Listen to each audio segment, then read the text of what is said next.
I'm Mela. Hi, I'm Zara. Hi, I'm Julia. And I'm Jackie, and today we'll be talking about the Mongol and Ottoman Empire. Hi, I'm Jackie, and today we'll be talking about the Ottoman Turks. And no, Stan, not this type of turkey. The Ottoman Empire lasted 7 centuries from 1299 CE to 1922 CE. During its time, it covered 3 continents: Southeastern Europe, Western Asia, and North Africa. However, it wouldn't have been possible without Osman Ghazai.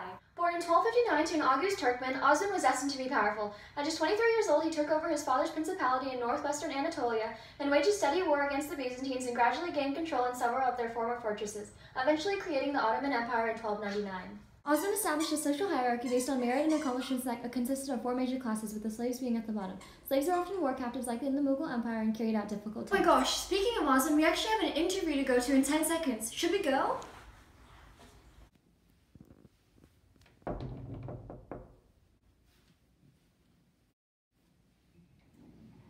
Hey Osman. Whoa! Is right now the good time to be filming this? Yeah, that's fine.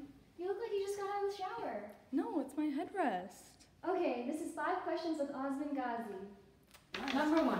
What was society and people's lifestyles like in the Ottoman Empire? Oh, well, women had almost no rights, and all our men had harems, and they mostly did all the fighting. Plus, we were a diversity of religions. Our people were divided into castes, with the highest class being Sultan. Number 2. How was the government of the Ottoman Empire like? Well, our government was an absolute monarchy. Number 3. Did the Ottoman Empire have a lot of interactions with other empires? If so, how? Well, our empire centered around the Mediterranean, and we had Constantinople, which led to a diversity of populations. What is the Ottoman Empire culture, religion, or belief system like? Well, we were pretty tolerant of other religions. Even though we were an Islamic-based country, we were tolerant of countries like Judaism and Christianity. What type of economy and trade did the Ottoman Empire have? We primarily exported a ton of luxury goods like silk, fur, and cotton. Murad I ascended the throne in 1326. His biggest accomplishment was the creation of janissaries, a system where ex-slaves, typically war captives and Christians, were trained to be in the military. Dearest Murad, thank you for your creation of the janissary. Without your militaristic contribution, the Ottomans would not have been able to conquer Constantinople and defeat the Egyptian Mamluks. Yours truly, Mela, Jackie, Julianne, and Zara. It's time for the mystery box. It's a hammer. Stan, is this because the Ottomans conquered Constantinople by banging on the walls? Under Muhammad II, the Ottomans bombarded the walls of Constantinople with guns and fought continuously until Emperor Constantine XI died in battle. This victory made them extremely powerful and introduced a new type of cannon called the Hambara, made by Muhammad himself. If you have siblings, you know that it can be tough competing for power. This is what the Bayezid brothers experienced in the interregnum. 1402 to 1413 is known as the interregnum. Internal division following the defeat of Bayezid at the Battle of Ankara created a power struggle between his 4 sons for the right to rule the empire. This temporarily halted active Ottoman expansion. Ever heard of Suleiman the Magnificent? And no, not Sully from Monsters Inc. Suleiman I, also known as Suleiman the Magnificent, reigned from 1520 to 1566 AD. He was known for his bold military campaigns, and under his rule the empire reached its peak in size and experienced a golden age. He was able to conquer parts of Western Asia and Southeast Europe. He also transformed literature, art, architecture, and most notably, he created the Kanun, the Ottoman law code. During his reign, he was able to transform Constantinople into Istanbul, a center for this Islamic empire.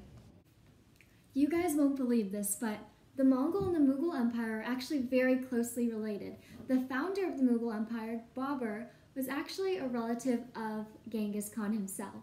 On April 21, 1526, a battle broke out between Babur's forces and the Eoadi kingdom.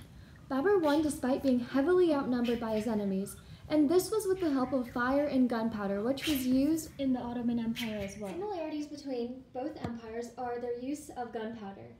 At the Battle of Panipat for the Mughal Empire, To the Baburs' advantage, they used gunpowder and beat the Ayuris. And then Janissaries protected the sultanates using this. Babur was a pretty normal guy, but what about Aurangzeb?